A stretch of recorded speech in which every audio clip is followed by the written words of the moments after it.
Herschel, c'est un observatoire spatial européen de l'Agence spatiale européenne qui dispose du plus grand télescope spatial jamais réalisé. C'est un miroir qui va faire 3,50 m de diamètre. C'est une taille déjà grande pour un télescope au sol, et dans un télescope spatial, ça n'a jamais été réalisé.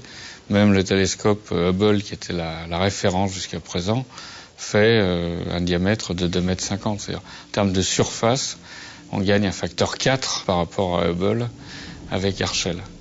Alors en plus, Herschel fonctionne dans l'infrarouge, alors que Hubble était plutôt optimisé pour le visible et l'ultraviolet. Et le ciel en infrarouge est extrêmement beau, beaucoup plus beau que dans la partie visible, parce que nous voyons. Ce que nous voyons, c'est essentiellement des étoiles. Pour nous, c'est des petits points.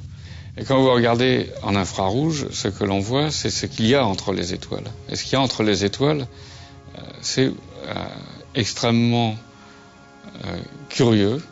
Ça ressemble beaucoup à ce que vous voyez dans un ciel, le ciel de l'atmosphère terrestre, avec des nuages, avec des grands filaments, des voiles, des sortes d'aurores. Donc c'est une structure qui est très compliquée. C'est un mélange de gaz, de poussière, de molécules. Et tout ça, c'est visible uniquement en infrarouge.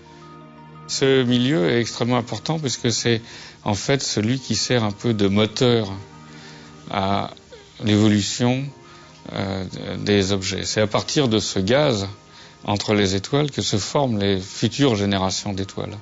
Et donc Herschel va être le télescope qui va pour la première fois nous montrer les vraies proto-étoiles qui vont devenir après ces étoiles que l'on observe à l'œil nu dans notre galaxie.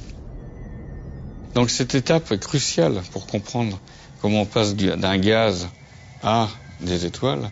C'est vraiment le domaine d'observation principal de Herschel.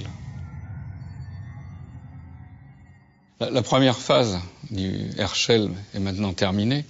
Et maintenant, on va rentrer enfin dans la phase qui intéresse le plus les scientifiques, l'exploitation scientifique, les opérations en vol, les observations. Et on espère que la moisson de résultats sera au rendez-vous et justifiera a posteriori tous les efforts que nous avons consentis depuis une dizaine d'années.